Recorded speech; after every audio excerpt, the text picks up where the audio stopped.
जब 171 रोशनी की दुख भरी कहानी अपनी आंखों में चमक लिए सूर्या की तरफ बढ़ जाती है। सूर्या जो किसी से फोन पर बात कर रहा था, वह रोशनी को अपनी तरफ आते हुए देखकर कॉल को कट करके रोशनी की तरफ गौर से देखने लगता है। तो रोशनी अपनी आंखें बड़ी बड़ी करके बड़ी मासूमियत से उसे देखने लगते हैं। सूर्या अपनी आंखें छोटी छोटी करके, फायरफ्लाई ऐसे मत देखो, तुम पर मासूमियत आजकल सूट नहीं करती है। सूर्या की ऐसी अजीब सी बातों को सुनकर रोशनी मुंह बनाते हुए, मतलब क्या है, मैं मासूम हूं और मैं मासूम ही रहूंगी, आप ये सब छोड़ो और ये बताओ कि मैं क्या पहनूं और क्या लेकर जाऊं। इतने सारे कपड़े पर यह सभी मुझे हैवी लग रहे हैं। अब समझ नहीं आ रहा है मैं इतने सब को पहनकर क्या दिक्कत आने वाली है, कहीं गिर गई तो। कहते कहते वह बड़ी मासूमियत से उसे देखने लगती है और वही उसकी बात को सुनकर सूर्या अपनी शांत आवाज में, तो मत पहना, तुम्हें जो कंफर्टेबल है वह पहनो, मैंने मना तो तुम्हें बिल्कुल भी नहीं किया है। कहते कहते वह उसके दोनों गालों को पकड़कर सहलाने लगता है। तो वही उसकी बात को सुनकर रोशनी मुंह बनाते हुए, तुम्हारा तो कहना आसान है, पर मैं तो बहू हूँ और वहां पर तो तुम्हारे इतने सारे लोग होंगे, इतने सारे जान पहचान के होंगे, उनके सामने मैं ऐसे रहूंगी क्या, हम क्या सोचेंगे वह मेरे बारे में। अब जैसे भी हूँ, कम उम्र वाली हूँ, पर हूँ तो इस घर की बड़ी बहू और सूर्या प्रताप की बीवी, तो थोड़ा सा तो श्रृंगार करके मुझे उनके सामने खड़ा तो होना होगा, जिससे मैं तुम्हारे लेवल की बना पाऊं, नहीं तो सब लोग बनेंगे। मिस्टर प्रताप ने अपने लिए बच्ची चुन ली है, उन्होंने अपनी बच्ची से शादी कर ली। कहते कहते वह अपनी आंखें छोटी छोटी करके उसे देखने लगती है। वही उसकी बातों को सुनकर सूर्या एक गहरी सांस लेता है, पर कुछ कहता नहीं है। वह कह भी क्या, वह जानता था उसकी फायरफ्लाई को उससे बहस करना मतलब कोई फायदा नहीं है। वह जाने ही वाला था कि रोशनी उसका हाथ पकड़कर अपने साथ ले जाते हुए, अब जा क्या रहे हो, मेरे साथ पहले इन कपड़ों को देखो, मैं कौन सा पैक कर लूं, और क्या आपने पैक कर लिया है, हमें जाना है सभी के साथ, यही रुककर अकेले बैठना नहीं है। कहते कहते वह दोनों हाथ कमर पर रखकर उसे देखने लगती है। तो सूर्या अपनी शांत आवाज में उसे देखकर, क्या मैंने कहा कि हम सभी के साथ जाने वाले हैं, हमारी प्राइवेट जेट है जिसमें हम जाने वाले हैं, घर वाले अलग से जाएंगे और हम अलग से जाएंगे, तो इतना ज़्यादा परेशान होने की ज़रूरत नहीं है। रही बात कपड़ों की, तो फायरफ्लाई तुम जो भी पहनो वह मुझे पसंद ही आता है। अगर तुम कपड़े ना भी पहनो ना तो भी बहुत ज़्यादा खूबसूरत लोगों की, पर ऐसा मैं होने नहीं दे सकता, क्योंकि अगर पूरी दुनिया ने तुम ऐसे देख लिया तो मुझे पूरी दुनिया को जलाना होगा, और इतने लोगों का खून अगर मेरे हाथ में रंग गया तो तुम्हें पसंद नहीं आएगा, वैसे कमरे के अंदर अगर चाहो तो तुम। ये सुनकर रोशनी जल्दी से बेड पर खड़ी होकर उसके मुंह पर अपना हाथ रखकर अपनी आंखें छोटी छोटी करके बच्चों की तरह चलते हुए, सच में आप कितनी ज्यादा गंदे हो, मैं यहाँ पर हूँ और आप ऐसी गंदी बातें कर रहे हैं, आपको थोड़ा भी शर्म नहीं आ रहा है, ऐसी गंदी बातें करने में कितने ज्यादा अजीब और बेशर्म हो आप, पता नहीं कितने ज्यादा शैतानों को मारा होगा, तब जाकर आप पैदा हो गए होंगे, समझ नहीं आता है आखिर आपने इतनी बेशर्मी कैसे आ सकती है। कोई कह सकता यह वही सूर्या प्रताप है जिससे लोग डरते हैं, जिसके सामने किसी के भी बोलने की हिम्मत नहीं होती है, और देखो मेरे सामने एक ऐसा सूर्या प्रताप है जो बेशर्मी की हर दिन लेवल क्रॉस करते जा रहा है, समझ नहीं आ रहा है मैं क्या करूं आपको। कहते कहते गहरी सांस लेने लगती है। वही सूर्या उसे बिना देर की अपनी गोद में उठाकर सोफे पर ले जाता है, उसे वैसे ही अपनी गोद में बैठकर उसके सामने पानी का गिलास आगे करके, फायरफ्लाई इतना ज्यादा बोल मत, कहीं तुम्हारी हालत खराब ना हो जाए, और वैसे भी ज्यादा बोलने से तुम्हारा ये जबान बहुत ज्यादा दर्द करेगी, अब बेहतर यही है कि तुम्हें जो पसंद है वह पहन लो, कोई तुम्हें कुछ नहीं रहेगा, क्योंकि तुम सूर्या प्रताप की बीवी हो जिसके सामने बोलने से पहले 10 बार लोग सोचते हैं, और तुम तो रियासत की रानी हो, तुम्हें बोलने की हिम्मत कोई कर सकता है। कहते कहते उसकी आंखों में देखने लगता है। वही उसकी बातों को सुनकर रोशनी बस अपना सर हिला देती है, वह कुछ कहती तो नहीं है। वही सूर्या उसके बालों को सहलाकर उसके माथे को चूम लेता है, जिसे रोशनी अपनी आंखें बंद करके गहरी सांस लेती है। तो सूर्या वैसे ही उसे देखकर मुस्कुरा देता है। वही सूर्या उसकी तरफ देख ही रहा था, उसके नजदीक जाने ही वाला था कि तभी उसका मोबाइल वाइब्रेट होने लगता है, जिससे वह अपने सर को दबाता हुआ इरिटेट हो चुका था, और रोशनी उसके ऐसे चेहरे को देखकर उसके गालों को सहलाते हुए देख लो मेरी सौतन का कॉल आया होगा। फिलहाल तो आप उससे बात कीजिए, क्योंकि मैं अच्छे से जानती हूँ मेरी सौतन तो कभी आपका पीछा नहीं छोड़ेगी, क्योंकि यह तो मुझसे पहले आपकी जिंदगी में आए हैं ना। सच में लोगों की जिंदगी में औरतें आती है, और मेरी जिंदगी में मेरा पति का काम ही आ रहा है। क्या नसीब है मेरा, मतलब क्या है, मेरे भगवान ने ऐसा पति दे दिया है। मुझे लोगों को औरतों से जलन है, मैं इसके काम से जल रही हूँ। चलो बोलने का कोई फायदा तो होगा नहीं, मैं ही देखती हूँ आपसे तो। कहते कहते वह अपने सर को निराशा से हिला देती है और वहां से जाने लगती है, और वही सूर्या उसकी बात पर सिर्फ अपना सर हिला देता है। वह अपने मोबाइल को हाथों में लिए वहां से चला जाता है और एक गहरी सांस लेकर बालकनी में आकर खड़ा हो जाता है। बालकनी में खड़ा होकर कॉल अटेंड करके अपनी ठंडी आवाज में, अगर कॉल इम्पोर्टेंट नहीं हुआ तो मुझसे बुरा कोई नहीं होगा। सूर्य की ऐसी ठंडी आवाज और उसमें साफ साफ इरिटेशन को महसूस करके मंदार के चेहरे पर पसीने की बूंदें आ जाती है। वह अपनी लड़खड़ा की आवाज में, वह गॉडफादर चाहते हैं कि आप एक बार उनसे मिलने, उन्होंने आज रात की मीटिंग फिक्स की है।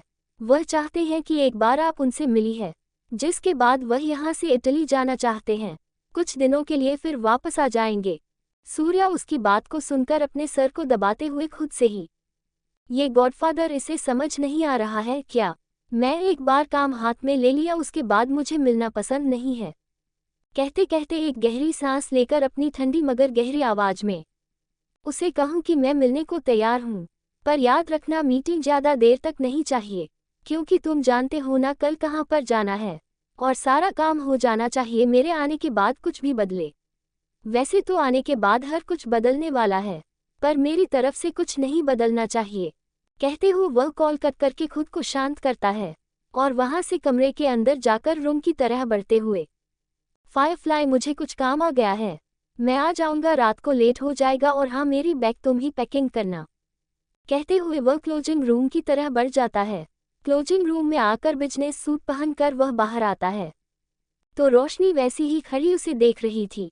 वह उसकी तरफ देखकर हैरानी भरी आवाज में, अभी काम आ गया, हम तो कल जाने वाले हैं, और आप आओगे कितने बजे, और क्या क्या पैकिंग करना है, मुझे समझ नहीं आ रहा मैं क्या पैक करूं, मैं तो कभी आपके कबर्ड की तरफ देखा भी नहीं है।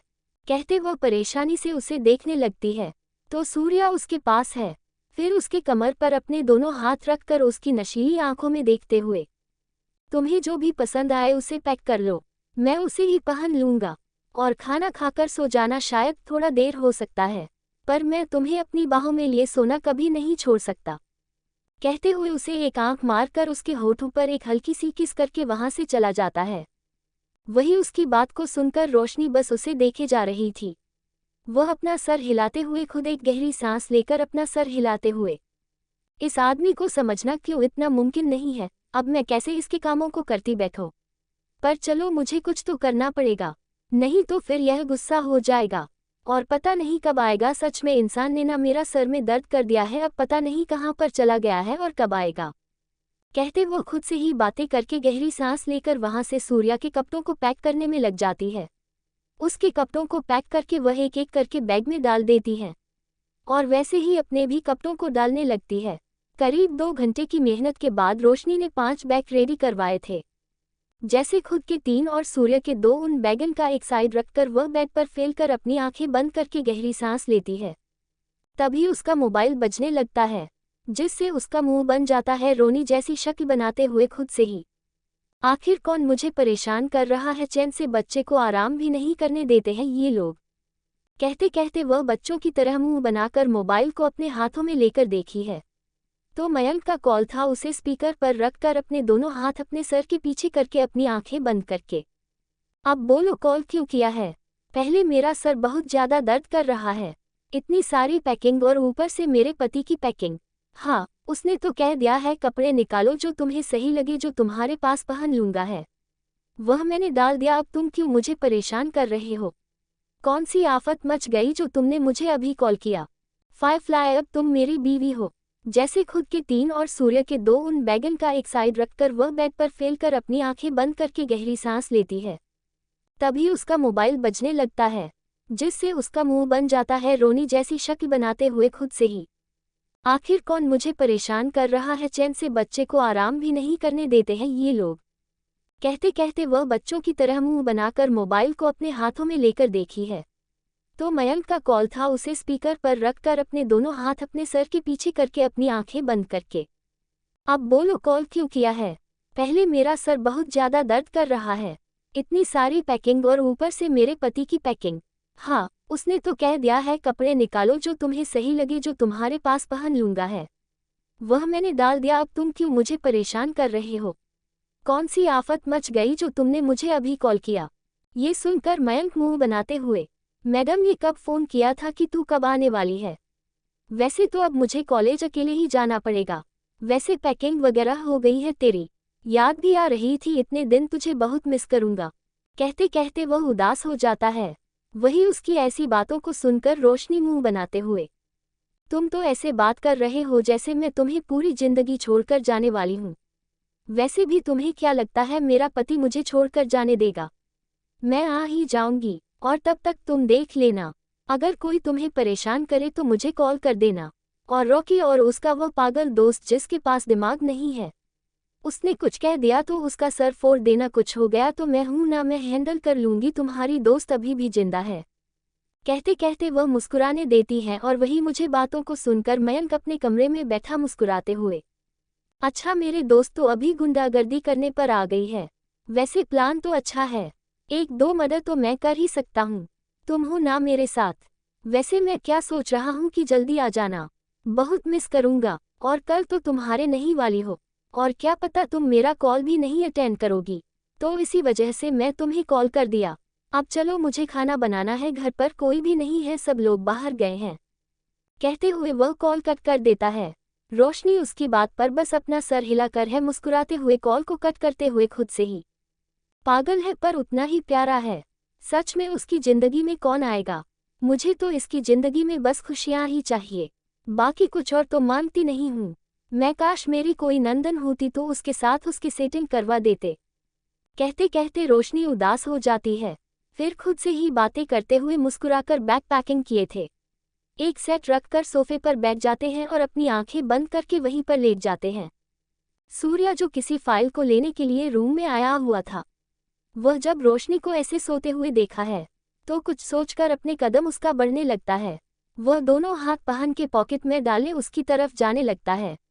उसका खूबसूरत और बैग की चेहरा देखकर वह गहरा सांस लेता है और घुटनों के बल बैठकर अपनी दो उंगलियों से उसके बालों की लटों को उसके कान के पीछे करने लगता है।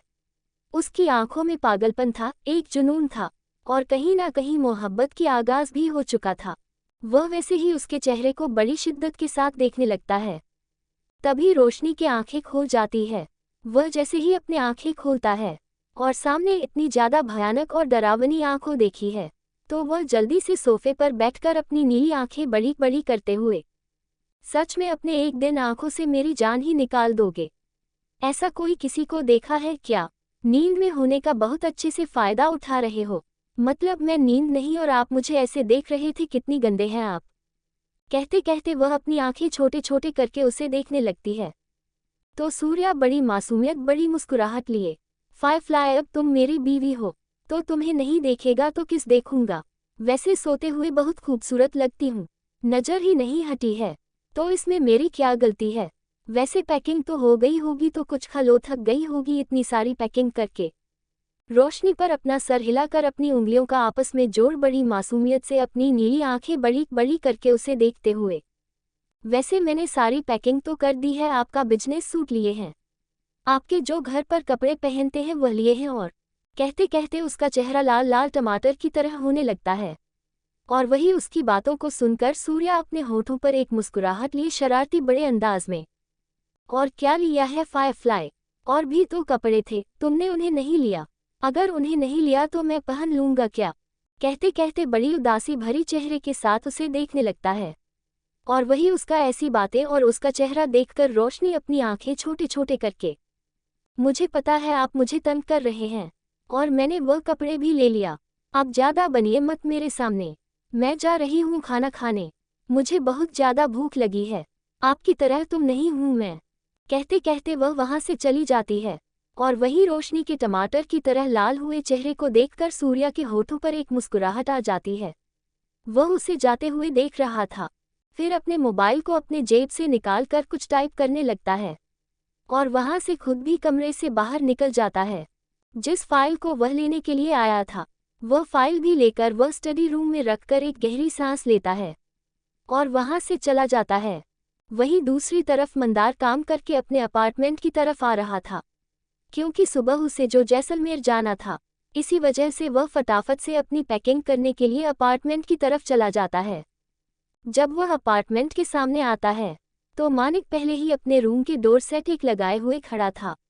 दोनों हाथ पैर के पॉकेट में डाले हुए थे, चेहरे पर कोई भी एक्सप्रेशन नहीं थे। मानिक को देखकर मंदार कुछ कहता नहीं है और नहीं उसकी तरफ देखा है। वह उसे पूरी तरह से अनदेखा करके अपने डोर को खोलने लगता है। मानिक मंदार की हर एक हरकत को अच्छे से नोटिस कर रहा था। वह देख सकता था कि मंदार कैसे उसे इग्नोर करके जा रहा है। तभी वह कुछ सोचकर मुस्कुराते हुए, मुझे नहीं लगा था कि तुम ऐसे किसी को इग्नोर करते हो। क्या हम दोनों बात भी नहीं कर सकते? आखिर हम दोनों नेबर है, पता है इतने सालों से तुमसे बात नहीं की है, पर अब बात तो कर ही सकते हैं। पूरी जिंदगी जो यहाँ पर रहने वाले हैं हम। उद्धरण चिन्ह। मंदार यह सुनकर पहले तो उसे देखने लगता है, फिर अपने होठों पर एक मुस्कुराहट लिए, ऐसी कोई बात नहीं है, मैं बस ज़्यादा बोलता नहीं हूँ किसी और से। वैसे भी हम दोनों ज़्यादा एक दूसरे को जानते नहीं हैं, तो मुझे किसी स्ट्रेंजर के साथ बात करना थोड़ा अजीब लगता है। उद्धरण चिन्ह। मानिक ये सुनकर अपने होठों पर एक मुस्कुराहट लिए, सीरियसली मुझे तो लगा कि तुम्हारे बॉयफ्रेंड को पसंद नहीं है कि तुम किसी से बात करो हो। वैसे मुझे पता नहीं था कि तुम इंटरेस्टेड हो लड़कों में। अगर मुझे पता होता है तो शायद तुम आज मेरे हो जाते। कहते कहते वह उसे बेहद इंटेंस नज़रों से देखने लगता है और वही उसकी बात को सुनकर मंदार बड़ा अजीब सा मुंह बनाकर, मतलब मंदार की बात पर और उसके नासमझ चेहरे को देखकर उसके पास आते हुए मुस्कुराकर, मैं तो बस मजाक कर रहा था, तुम तो सीरियस हो गए। वैसे क्या सेकंड ऑप्शन है तुम्हारे पास? पर तुम्हारा बॉयफ्रेंड नहीं मानेगा, पर हम चीट तो कर ही सकते हैं। कहते कहते वह बड़ी मासूमियत से उसे देखने लगता है। उसकी ऐसी बातों को सुनकर मंदार पूरी तरह से हैरान हो जाता है। वह उसे देखकर हैरानी भरे चेहरे के साथ, लगता है तुमने ड्रिंक कर ली है, इसी वजह से तुम बहकी बहकी बातें कर रहे हैं। पहली बात, मुझे तुम्हारी बातें बहुत अजीब लग रही है और आइंदा से तुम कभी भी ऐसी बातें मत करो जो बहुत ज़्यादा अजीब लगे मुझे। और दूसरी बात, हम दोनों एक दूसरे के लिए स्ट्रेंजर ही अच्छे लगते हैं। मुझे नहीं लगता कि हम दोनों कभी फ्रेंड्स यहाँ बातें कर सकते हैं। फिलहाल तो मैं चाहता हूँ, मुझे बहुत सारे काम हैं। कहते कहते वह बस अपने चेहरे पर एक ज़बरदस्ती और फीकी मुस्कुराहट है उसे देखने लगता है और फिर बिना देर किए डोर को ओपन करके वहाँ से बिना उसकी तरफ देख वहाँ से चला जाता है। और वही उसकी बात को और उसके ऐसी हरकत को देखकर मानिक बस उसे देखा ही रह जाता है। फिर कुछ सोचकर अपने हाथों में पड़े लाइटर को देखा है और एक गहरी सांस लेकर उसे दरवाजे को देखा है जो बंद हो चुका था। वह दरवाजे को देखकर बड़े अजीब तरह से मुस्कुराने लगता है और फिर अपने डोर को ओपन करके अंदर चला जाता है।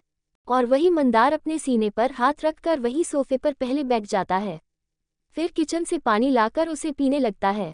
एक ही झटके में वह पानी को पीकर अपनी आंखें बंद कर लेता है और वही फिर से सोफे पर आकर अपने दोनों हाथ अपने सर पर रखकर गहरी गहरी सांस से लेते हुए, सच में ये लड़का बहुत ज़्यादा अजीब है। तेजाब जो कह रहा था वह सही है। अगर इसे नैंद बोल दिया होता ना कि वह मेरा कोई नहीं है, तो पक्का यह मुझे छोड़ना नहीं। इसकी अजीब सी बातें और इसका डोमिनेटिंग बिहेवियर, सीरियसली इस जैसे इंसान से जितना दूरी बना लूँ वही अच्छा है मेरे लिए। पता नहीं इस पल के पास रहकर कितने लोगों की जिंदगी बर्बाद हो गई है और ऊपर से ऐसा अजब सा भी है। और उन लड़कियों की हालत देखकर तो मुझे और भी ज़्यादा बुरा लग रहा। जब 173 गलाट फामिया। और वही मंदार अपने सीने पर हाथ रखकर वही सोफे पर पहले बैठ जाता है, फिर किचन से पानी लाकर उसे पीने लगता है। एक ही झटके में वह पानी को पीकर अपनी आंखें बंद कर लेता है और वही फिर से सोफे पर आकर अपने दोनों हाथ अपने सर पर रखकर गहरी गहरी सांस से लेते हुए, सच में ये लड़का बहुत ज़्यादा अजीब है। तेजाब जो कह रहा था वह सही है। अगर इसे नैंद बोल दिया होता ना कि वह मेरा कोई नहीं है, तो पक्का यह मुझे छोड़ना नहीं। इसकी अजीब सी बातें और इसका डोमिनेटिंग बिहेवियर, सीरियसली इस जैसे इंसान से जितना दूरी बना लूं वही अच्छा है मेरे लिए। पता नहीं इस पल के पास रहकर कितने लोगों की जिंदगी बर्बाद हो गई है। और ऊपर से ऐसा अजब सा भी है, और उन लड़कियों की हालत देखकर तो मुझे और भी ज्यादा बुरा लग रहा। कहते कहते वह अपना सर हिला देता है और फिर अपना मोबाइल लेकर कमरे की तरह बढ़ जाता है। कमरे में आकर वह पहले कपड़े चेंज करके अच्छे से फ्रेश हो जाता है और फिर अपनी पैकिंग करके वह खाना बनाने के लिए चला जाता है। खाना बनाकर खाना खाने लगता है, तभी उसका मोबाइल वाइब्रेट होने लगता है। तेजाब का नाम पढ़कर पता नहीं क्यों उसके होठों पर मुस्कुराहट आ जाती है, और यह मुस्कुराहट उसे खुद भी नहीं पता चलती है। वह एक ही झटके में कॉल अटेंड करता है। वह कॉल को अटेंड करके मुस्कुराते हुए, क्या बात है, मुझे कॉल किया तुमने, लगता है काम करना तुम्हें पसंद नहीं आ रहा है। ये सुनकर तेजाब अपनी होठों पर एक मुस्कुराहट लिए, पर मुझसे ज्यादा तो तुम्हारी आवाज में मुझे एक्साइटमेंट लग रही है। अब तुम कल आने ही वाले हो, तुमने कुछ पैकिंग की है कि नहीं? और याद तुम्हें होगा, वैसे इतनी जल्दी कॉल उठा लिया, क्या मेरा कॉल का इंतजार कर रहे थे? मुझे नहीं पता था कि तुम मेरा कॉल का इतना इंतजार कर रहे थे। अगर पता होता तो पहले ही तुम्हें कॉल कर देता। उसकी ऐसी बातों को सुनकर मंदार पहले तो अपनी आंखें बंद कर लेता है। उसे भी पता था कि वह कितनी जल्दी उसका कॉल उठा लिया तो, और आज पूरा दिन उसने कितनी बार उसे मिस किया होगा। वह जल्दी से मुस्कुराते हुए मजाकिया भरी आवाज में, क्या तुम्हें लगता है कि मैं तुम्हारे कॉल का इंतजार करते बैठूंगा? मुझे बहुत सारे काम होते हैं। कहते हुए वो शांत हो जाता है। तो तेजाब अपनी गहरी आवाज में, अच्छा तो तुम काम में इतनी बिजी हो गई कि पता ही नहीं होगा कि मैं कॉल करूंगा कि नहीं, पर पता नहीं क्यों तुम्हारी आवाज में मुझे एक सुकून मिल रहा है। वैसे क्या कुछ परेशानी है? तुम परेशान तो नहीं होना? इस बार तेजाब आवाज में सीरियसनेस फील करके और की बातों सुनकर एक पल के लिए तो मंदार को लगा कि मानिक की सारी बातें उसे बता दिया जाए, पर कुछ सोचकर वह अपना सरनामे खिलाते हुए अपने होठों पर एक मुस्कुराहट लिए।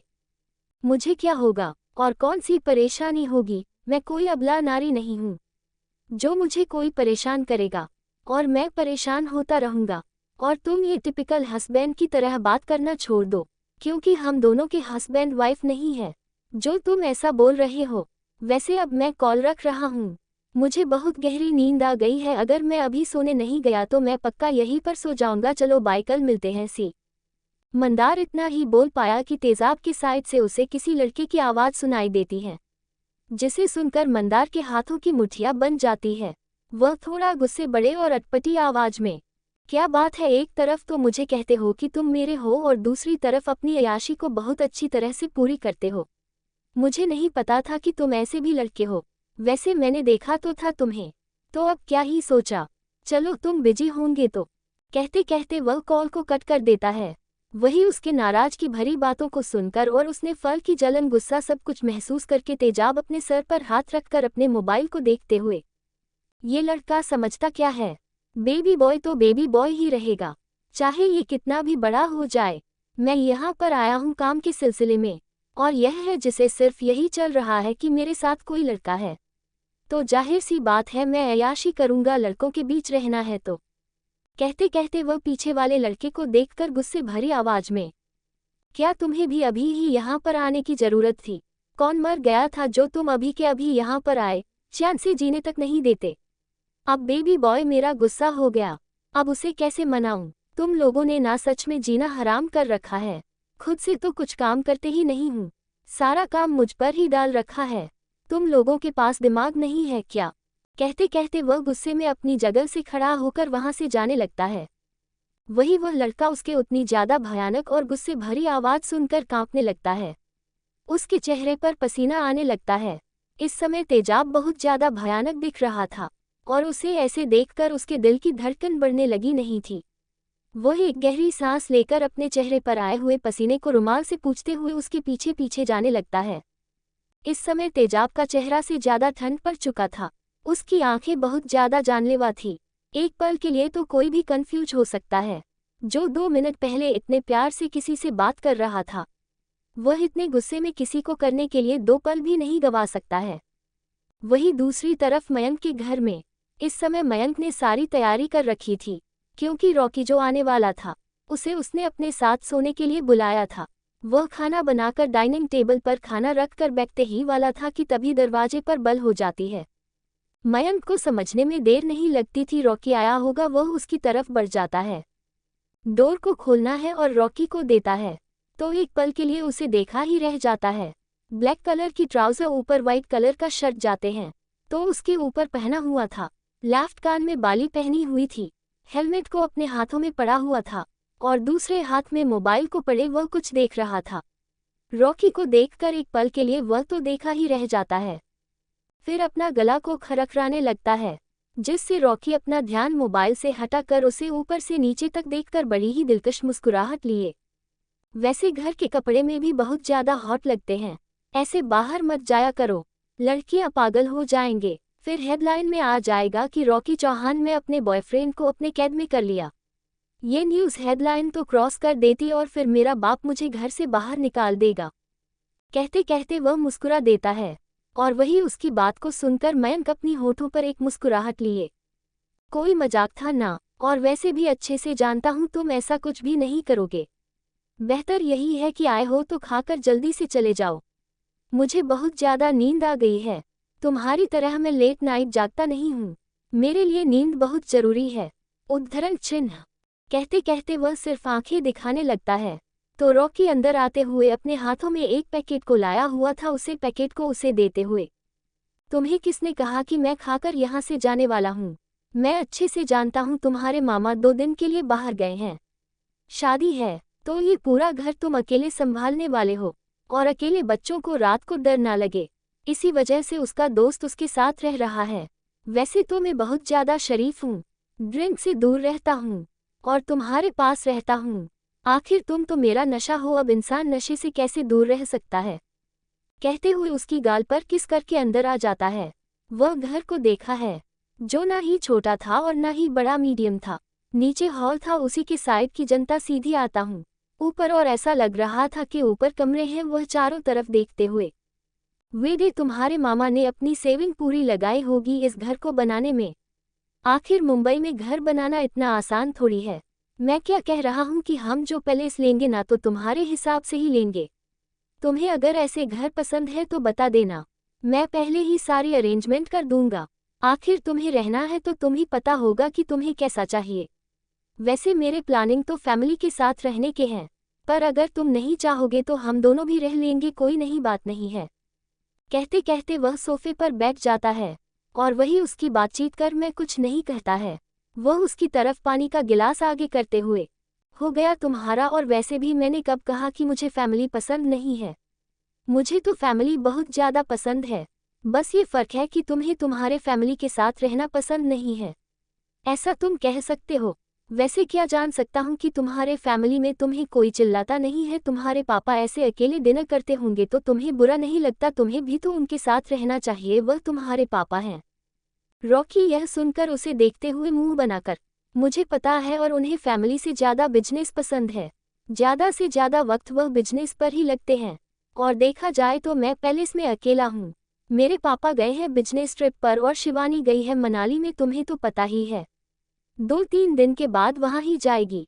तो इसी वजह से मुझे अकेला रहना पसंद नहीं है, और उसे खाली बड़े घर में ऐसा लगता है कि मैं एक अकेला हूँ, रहता हूँ लाइक भटकी हुई। कहते कहते बड़ी मासूमियत से अपना मुंह बना लेता है। जब 174 एक साथ डिनर करना। कहते कहते वह सोफे पर बैठ जाता है और वही उसकी बातचीत कर मैं कुछ नहीं कहता है।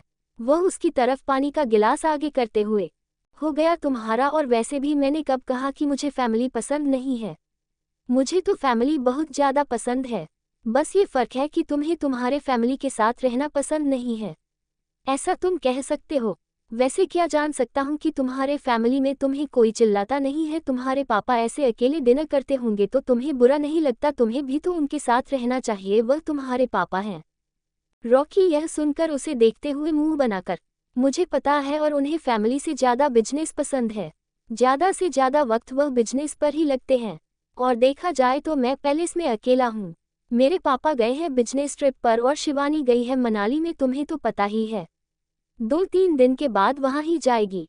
तो इसी वजह से मुझे अकेला रहना पसंद नहीं है, और उसे खाली बड़े घर में ऐसा लगता है कि मैं एक अकेला हूँ, रहता हूँ लाइक भटकी हुई।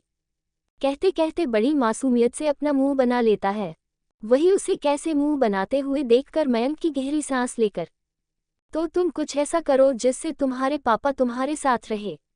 तुम तो ऐसे रिएक्ट कर रहे हो जैसे तुम इतनी कोशिश करते हो, फिर भी वह तुम्हारे साथ नहीं रहते। अब तो मेरे पीछे तो इतना भागते हो, थोड़ा सा उनके पीछे भाग लेते हो तो अच्छा होता, पर नहीं, मैं समझा कि सबसे ज्यादा बेकार है, छोड़ो क्या है कहो तुम्हें। कहते हुए वो उदासी से अपना सर हिला देता है और उसे अपनी आंख की छोटी छोटी करके देखने लगता है।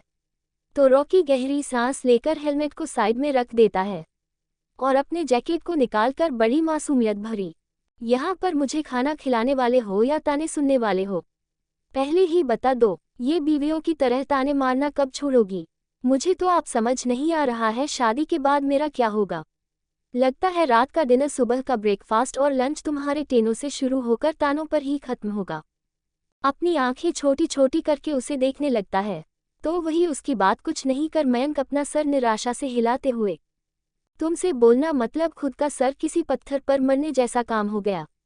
कुछ कहना ही बेकार है तुम्हारे लिए, जाकर पहले फ्रेश हो जो, ऐसे खाना तो खा नहीं सकते, तब तक मैं डाइनिंग टेबल पर सारे खाने को रख देता हूँ। उद्धरण चिन्ह कहते कहते निराशा से वहां से चला जाता है। वही उसके बात को सुनकर रॉकी के चेहरे पर एक विनिंग स्माइल आ जाती है। वह कुछ सोचते हुए, वैसे तुम्हारा कमरा कौन सा है, ये तो बता दो, वही गलत कमरे में चला गया तो तुम्हारे मामा सोचेंगे कि तुमने एक लड़की को उनकी गैर मौजूदगी में लाया और फिर। उद्धरण चिन्ह कहते कहते अपने होठों पर एक शरारती मुस्कुराहट इसलिए उसे देखने लगता है। वही उसकी बातों का मतलब समझकर मयंक गुस्से भरी आवाज में, अगर तुम्हारा हो गया हूं मजाक करना तो पहले वाला रूम मेरा है, वहां पर चले जाओ, दरवाजा खुला है, बाकी सारे कमरों के दरवाजे मैंने बंद रखे हैं, ज्यादा नाटक मत करो। उद्धरण चिन्ह कहते हुए मयंक उसे आंखें दिखाकर वहां से चला जाता है। वही उसकी बातों को सुनकर रॉकी एक प्यार से आज्ञाकारी हस्बैंड की तरह अपना सर हिला देता है और वहां से ऊपर कमरे की तरफ चला जाता है और उसे जाते हुए देखकर मयंक अपना सर हिला देता है और डाइनिंग टेबल की तरह बढ़कर पूरे खाने को एक एक करके टेबल पर रख देता है और प्लेट्स को भी निकालकर एक साइड में रख देता है। रॉकी जब कमरे में आता है मयंक के, तो मयंक के कमरे को देता है तो देखा ही रह जाता है। सिंपल था, छोटा था, पर बहुत ही ज्यादा खूबसूरत था। छोटा सा बेड था, वही उसी के साइड स्टडी टेबल, एक साइड कपबोर्ड, किताबों के लिए एक बुक सेल्फ रखा गया था और वही साइड में एक लाइन था, अगर उनकी बात कर तो तस्वीर थी, छोटी छोटी बच्चों की थी, बच्चों जो शायद मयंक की थी। उन तस्वीरों को रॉकी गौर से देखने लगता है। आज पहली बार जो मयंक के कमरे में आया था तो खाली हाथ कैसे रह सकता है। वह मयंक की हर एक तस्वीर को देखने लगता है, जहां पर मयंक करीब 2 साल का था, अपनी माँ पापा के गोद में खिलखिलाकर हंस रहा था। फिर 3 साल का, 4 साल और फिर उसके 11 साल की तस्वीर को देखा है। उसे तस्वीर में उसके चेहरे पर उसे उदासी दिखती है। उसे उदासी को देखकर वह अपनी आंखें छोटे छोटे करके, मुस्कुराहट कहाँ गई? 11 साल के बाद शायद उसकी मुस्कुराहट कहीं गायब हो गई। पर कुछ भी कहूँ, बचपन में इसकी मुस्कुराहट बहुत प्यारी थी, बिल्कुल एक एंजल बेबी की तरह। उसे तस्वीर को वह अपने हाथों में लेकर उसे तस्वीर को गौर से देखने लगता है। तस्वीर को वह गौर से देखा है कि उसे मयंक के चेहरे पर उदासी दिखने लगते हैं, जिसे देखकर वह आंखों से कुर्सी जाती है। वैसे ही उसकी तस्वीर को देखते हुए हम इसकी मुस्कुराहट क्यों इतनी फीकी देख रहे हैं और चेहरे पर इतना दर्द क्यों? पता नहीं बचपन में ऐसा क्या हुआ था जो इसके चेहरे पर मुस्कुराहट को गए। ये पहली वाली तस्वीरों में जो मुस्कुराहट है वह सबसे ज्यादा नेचुरल देखते हैं और आपकी यह मुस्कुराहट ऐसे लग रहे हैं कि सिर्फ दिखावे की बची हुई है। एंजल बेबी, तुमने क्या छुपा कर रखा है अपने अंदर? ये तो देखना ही पड़ेगा, आखिर कौन से रात को अपने अंदर दफना कर रखा। कहते हुए उसे तस्वीर को वह अपने हाथों से सहलाकर उसे वही अपनी जगह पर रखकर अपने कर हिलाते हुए वहां से वह वॉशरूम की तरफ चला जाता है। वॉशरूम में आकर वह फ्रेश होने लगता है, फिर कुछ सोचकर मयंक के कपड़े को निकलता है और उन्हीं को ही पहनकर वह नीचे डाइनिंग टेबल की तरह बढ़ जाता है। जब वह डाइनिंग टेबल की तरफ आता है तो मयंक को देखा है, जो एक प्यार से बीवी की तरह डाइनिंग टेबल पर खाना रख रहे हैं। उसे देखकर वह उसकी तरफ बढ़ जाता है, उसके पास आकर मुस्कुराते हुए, मुझे नहीं पता था कि तुम एक अच्छी बीवी की तरह खाना भी डाइनिंग टेबल पर रख सकते हैं। अब देखना यह है कि तुम खाना कैसे बनाते हो। मेरे पापा को खाने का बहुत अच्छा शौक है, अगर बहू ने अच्छा खाना बनाने वाली मिली तो मेरी फैमिली की तरफ से तुम्हें एक सेब का सिंबल मिल जाएगा। अगर नहीं मिला तो मैं हूं ना, हम दोनों भाग कर चले जाएंगे। 2 साल के बाद आ जाएंगी तो मेरे पापा तुम्हें अपना ही लेंगे, कोई प्रॉब्लम तो नहीं है। मेरी खुशी के अलावा अगर होगी तो मैं खुद हैंडल कर लूंगा उन्हें। कहते कहते वह अपने होठों पर एक मासूमियत भरी मुस्कुराहट लिए उसे देखने लगता है। वही उसकी बात को सुनकर मयंक अपनी आंखें छोटे छोटे करके, तुमसे बात करने का मतलब ही बेकार है। पहली बात, मैं यहाँ पर तुम्हारे लिए खाना रख नहीं रहा हूँ, अपने लिए खाना रख रहा हूँ। तुम्हारे हाथ दिए गए हैं, खुद से ले लो और खा लो। मैं तुम्हारा कोई नौकर और ना ही तुम्हारी बीवी हूँ। तो आइंदा से मुझे अगर ऐसा बोला ना तो मुझसे बुरा कोई नहीं होगा, बिना खाने के तुम्हें यहाँ से बाहर भेज दूंगा। ये सुनकर रॉकी अपने सीने पर हाथ रखकर बड़ी मासूमियत भरी आवाज में, तुम इतनी ज्यादा बेवफा कैसे हो सकते हो? किसी को बाहर निकालने के बारे में तुम सोच भी कैसे सकते हो? और मेरे जैसे मासूम से बच्चों के बारे में मुझे नहीं पता था कि तुम इतनी ज्यादा कठोर दिल इंसान हो एंजल बाय। तुम्हारी मुस्कुराहट ही अच्छी है, पर तुम्हारा ये गुस्सा और यह है तुम्हारे नखरे मुझे बिल्कुल भी पसंद नहीं है। कल को अगर तुम्हारी शादी हो गई तो मेरा क्या होगा? हमेशा झगड़ा होता जाएगा। पर चलो, मीठे के साथ तीखा भी अच्छा लगता है। कहते कहते वह मुस्कुरा देता है और वही उसकी बात को सुनकर मयंक उसे आंखें दिखाते हुए, अगर और एक शब्द में कहा ना तो मुझसे बुरा कोई नहीं होगा। खाना रखा है, खा लो, इससे पहले मेरा गुस्सा बढ़ जाए और मैं सारे खाने को तुमसे दूर कर दूं। क्या तुम चाहते हो ऐसा? ये सुनकर रॉकी अपना सरनामे हिलाकर बड़ी मासूमियत भरे चेहरे के साथ, बिल्कुल भी नहीं, तुम्हारे हाथ का खाना मैं कैसे नहीं खा सकता? वही मेरे लिए इतने प्यारे, वैसे आज हम दोनों अकेले हैं, प्लेन का बना रहे हो। उसके ऐसी बातों को सुनकर मयंक उसे आंखें दिखाते हुए, अगर और कुछ बोला ना तो मुझसे बुरा कोई नहीं होगा। तुम्हारे लिए खाना खाकर यहाँ से चले जाओ और मेरे कपड़े पहनने की क्या जरूरत थी तुम्हें? ये सुनकर रॉकी बड़ी मासूमियत से, मैंने जो कपड़े पहने थे ना उनमें मुझे बहुत ज्यादा गर्मी लग रही थी, तो सोचा तुम्हारे ही कपड़े पहन लो। वैसे तुम्हारी बॉडी की खुशबू सच में बहुत ही ज्यादा पागल करने वाली है। उद्धरण चिन्ह। मयंक उसकी बातों को सुनकर कुछ नहीं कहता है। अब कहीं भी तो क्या, ईसा के साथ मुंह लगाना मतलब और बहस हो जाएगी और तो और वह सुनना पड़ेगा। इसी वजह से वह शांति से डिनर करने लगता है। रॉकी कुछ ना कुछ बातें कर रहा था तो और मयंक उसे पूरी तरह से इग्नोर करता है, जैसे वह यहाँ पर है ही नहीं। रॉकी जानबूझकर मयंक को परेशान करने की कोशिश करता है।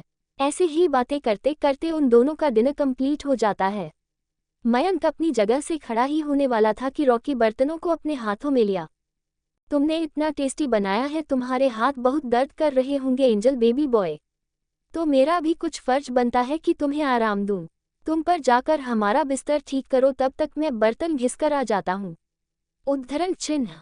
कहते कहते उसकी बातों में एक शरारती अंदाज छुपा हुआ था और वही उसकी बात को सुनकर मयंक उसको देखकर कुछ बोलने वाला था कि रॉकी वहां से फटाफट से निकल जाता है। वही रॉकी को ऐसे जाते हुए देखकर मयंक के होठों पर एक मुस्कुराहट आ जाती है। वह मुस्कुराते हुए, सच में ये लड़का भी ना, पता नहीं रात में इसके दिमाग में क्या चल रहा होगा। अगर रोशनी को पता चला ना कि मैं किसी लड़के के साथ रह रहा हूं तो वह क्या सोचेगी मेरे बारे में। और ऊपर से ये तो उसकी जान नहीं दुश्मन बन बैठा है, सोचकर ही हंसी आ रही है। जब 175 I am insane for you. तुमने इतना टेस्टी बनाया है, तुम्हारे हाथ बहुत दर्द कर रहे होंगे एंजल बेबी बॉय, तो मेरा भी कुछ फर्ज बनता है कि तुम्हें आराम दूं। तुम पर जाकर हमारा बिस्तर ठीक करो, तब तक मैं बर्तन घिसकर आ जाता हूँ। उद्धरण चिन्ह। कहते कहते उसकी बातों में एक शरारती अंदाज छुपा हुआ था और वही उसकी बात को सुनकर मयंक उसको देखकर कुछ बोलने वाला था कि रॉकी वहां से फटाफट से निकल जाता है। वही रॉकी को ऐसे जाते हुए देखकर मयंक के होठों पर एक मुस्कुराहट आ जाती है। वह मुस्कुराते हुए, सच में ये लड़का भी ना, पता नहीं रात में इसके दिमाग में क्या चल रहा होगा। अगर रोशनी को पता चला ना कि मैं किसी लड़के के साथ रह रहा हूं तो वह क्या सोचेगी मेरे बारे में। और ऊपर से ये तो उसकी जान नहीं दुश्मन बन बैठा है, सोचकर ही हंसी आ रही है। कहते कहते मयंक मुस्कुरा देता है और फिर गहरी सांस लेकर अपनी जगह से खड़ा होकर कमरे की तरह बढ़ जाता है। कमरे में आकर वह पहले चारों तरफ देखा है। उसे समझ में आ जाता है कि रॉकी उसकी तस्वीरें के साथ कुछ तो छेड़खानी कर रहा था, क्योंकि तस्वीर बिल्कुल भी सही जगह पर रखी नहीं थी। वो एक गहरी सांस लेकर सभी तस्वीरों को रख देता है और फिर बिस्तर को सही करता है। तब तक रॉकी आ जाता है।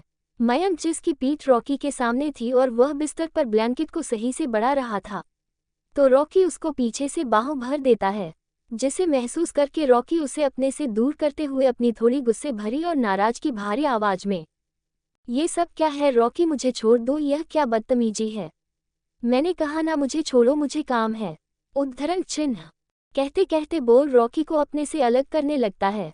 तो रॉकी उसको अपनी बाहों में वैसे ही जकड़े हुए, बिल्कुल भी नहीं माय एंजल बॉय, मैं तुम्हें नहीं छोड़ सकता, और वैसे भी तुम्हें छोड़ दिया तो मेरा क्या होगा, वैसे मुझे नहीं लगा था कि किसी को अपनी बाहों में भरना इतना खूबसूरत हो सकता है, कितने प्यारे लग रहे हो, ऐसे काम करते हुए तुम्हें सूट हो जाते हैं।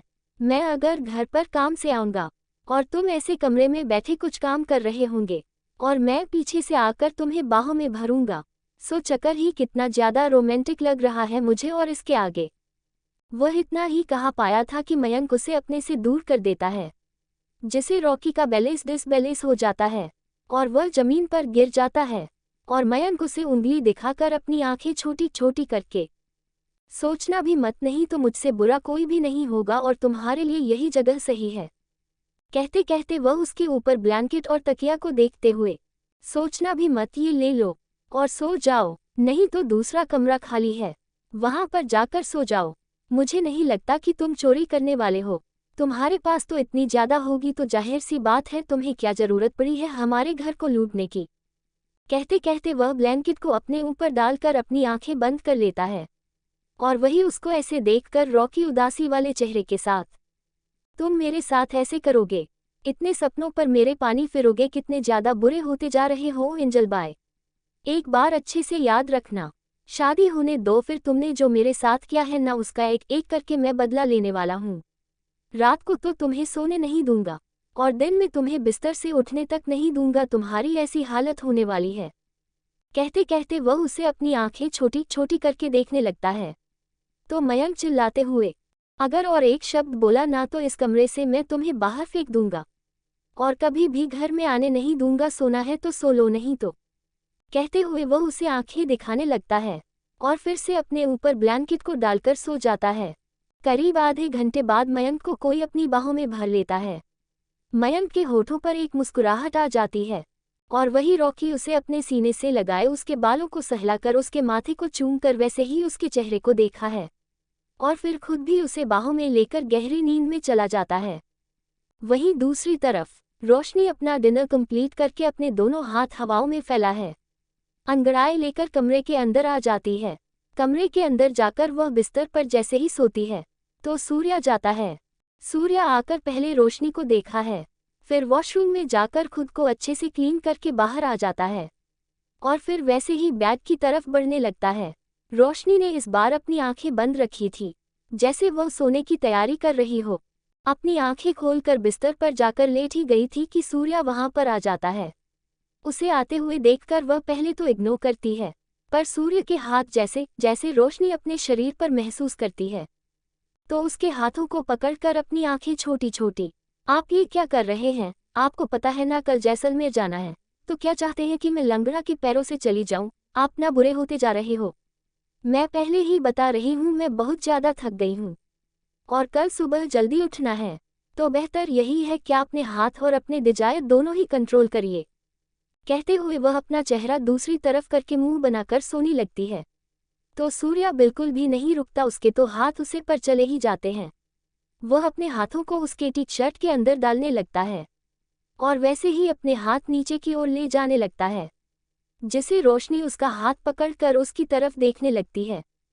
तो सूर्या बड़ी मासूमियत भरी आवाज में, फायरफ्लाई आई कांट कंट्रोल, कहते कहते वह इंटेंस नजरों से देखने लगता है। तो वही उसकी बात को सुनकर रोशनी अपना शर्मा में हिलने लगती है, पर सुनने वाला कौन था, सूर्या ने उसके होठों को अपने कैद में कर ही लिया था, जिसे रोशनी अपनी आंखें बंद कर लेती है। सूर्या उसे अपनी तरफ कर देता है और उसके ऊपर आ जाता है, उसके दोनों हाथों को वापस में जोड़ लेता है, उसकी उंगलियों को अपनी उंगलियों में कैद करके उसके हाथों को ऊपर की ओर कर देता है और वैसे ही उसे डिपली किस करने लगता है। सांस न लेने की वजह से उसे अपने से दूर करने लगती है। सूर्य उसे बिल्कुल भी नहीं छोड़ता है। एक लॉन्ग एंड डीप पैशनेट किस के साथ सूर्य उसे छोड़ देता है। दोनों की ही सांस बेकाबू होने लगी थी। दोनों ही गहरी गहरी सांस लेने लगे थे। सांसों की आवाज पूरे कमरे में सुनाई दे रही थी। रोशनी अपनी आंखें बंद करके अपना चेहरा ऊपर की ओर करते हैं तो सूर्या उसके कानों में अपनी गर्म सांस छोड़ते हुए I am insane for you कहते रहते वो उसकी आंखों में बेहद गहराई से देखने लगता है। वही उसकी बात को सुनकर रोशनी जिसने अपनी आंखें बंद की थी वह उसकी आंखों में देखने लगती है। उसकी आंखों में एक अलग सा डर था, एक अलग ही परेशानी थी। उसकी बातें उसकी दिल की धड़कनें बढ़ा रही थी। वह बस उसे देख रही थी। सूर्या उसकी परेशानी भरी आंखों को देखकर मुस्कुराते हुए डोंट वरी फायरफ्लाई, मेरा पागलपन तुम्हें बिल्कुल भी तकलीफ नहीं देता, क्योंकि तुम जानती नहीं हो मेरा पागलपन मेरा एक हिस्सा है और कोई कैसे अपने आप को दर्द दे सकता है। कहते कहते वह उसके नोज से अपने नोज रब करने लगता है। रोशनी बस अपनी नीली आंखें बड़ी बड़ी करके उसकी तरफ देख रही थी, जो उसके गर्दन पर जाकर किस करने लगता है। वह उसे बाइट भी कर रहा था, जिसे रोशनी अपनी आंखें कस के बंद कर लेती है। वह अपने कपड़ों को निकलते हुए महसूस कर सकती थी। सूर्या के हाथों को कुछ देर बाद उसके कपड़े फर्श पर थे। उन दोनों के ऊपर सिर्फ एक वाइट कलर की ब्लैंकेट मौजूद थी। रोशनी उसे देख रही थी तो सूर्या उसकी आंखों में देखकर आर यू रेडी, रोशनी उसकी बात पर सिर्फ अपना सर हिला देती है तो वही सूर्या उसके होठों पर अपने होंठ रख देता है। कुछ देर बाद रोशनी की चीख कमरे में सुनाई देती है। वह अपनी आंखें बंद करके अपना चेहरा दूसरी तरफ करना चाहती थी, पर सूर्या ने जो उसके होठों को अपने कैद में कर लिया था तो वह कैसे अपने होठों को दूसरी तरफ कर सकती थी। उन दोनों के होंठ एक दूसरे से पूरी तरह से जुड़ चुके थे। दोनों एक दूसरे को बेहद पैशनेट के साथ किस करने लगते हैं। रोशनी को जब तकलीफ कम होने लगती है तब सूर्या उसके होठों को छोड़कर उसकी गर्दन पर आने लगता है। करीब 2 घंटे बाद दोनों एक दूसरे से आज़ाद हो जाते हैं। इस समय रोशनी पूरी तरह से अपनी आंखें बंद करके नीडल होकर पसीने में लथपथ बेड पर लेटी हुई थी। उसकी बंद हुई आंखों को देखकर सूर्या एक गहरी सांस लेता है। वह उसके पूरे शरीर को देखा है। वी जो उसने 2 घंटे तक किया उन सभी की गवाही उसके शरीर पर थी। वह उसे अपनी बाहों में उठाकर वॉशरूम में ले जाता है। गर्म पानी में उसे बैठकर उसकी पूरी बॉडी को क्लीन करता है। अच्छे से क्लीन करने के बाद वैसे ही उसे बिना कपड़ों के कमरे में लाकर उसके बिस्तर पर लेट देता है। इस समय सूर्य के चेहरे पर कोई एक्सप्रेशन नहीं थे। रोशनी पूरी तरह से गहरी नींद में जा चुकी थी। वह उसे बेड पर सुलाकर उसके माथे को चूम लेता है और वही लोअर को पहने बालकनी की तरफ चला जाता है। बालकनी में आकर अपने मोबाइल को देखने लगता है। वह उसे वही सोफे पर रखकर अपने होठों के बीचों बीच सिगरेट को रखता है। मोबाइल में वह टाइम देखा है तो 1 बजे बज चुके थे तो सोचकर उसके होठों पर एक अजीब सी मुस्कुराहट आ जाती है।